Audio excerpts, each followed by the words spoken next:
gihe amasoko ya leta ariko atangwa nabi burya ngo haba harimwo akamoto k'ibiturire.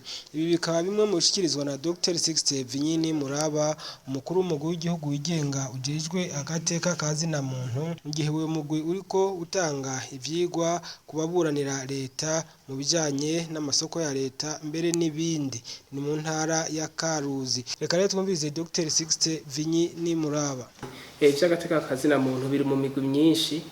Hariho ibijanye n'agateka kazina muntu bifatiye ku bintu bijanye na politike n'imibano, ariko hariho umugwi w'ivy'agateka kazina muntu bijanye n'ivy'ubutunzi.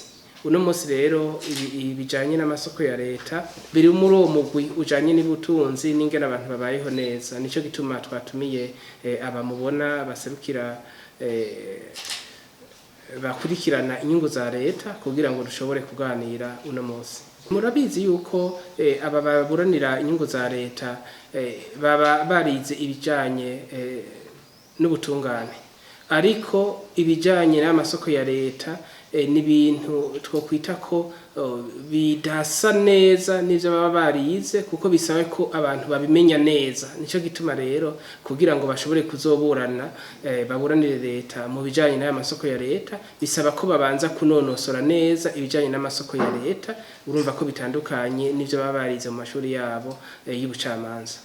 Ega none inyungu irimwo bibafasha uretse ivyo vy'uko baburanira inyungu za leta igihe amasoko atanzwe nabi, ko birabaho hari ingaruka mbi bifita ku gihugu?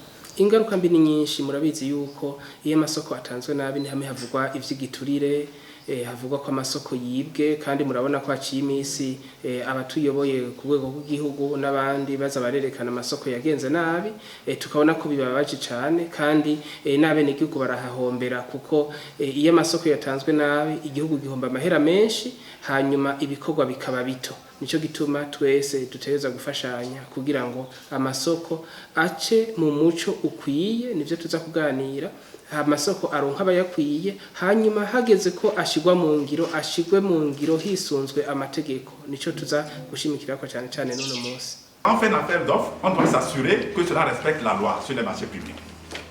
Et si cela n'est pas respecté, c'est une violation de la loi, c'est une entrave à la loi.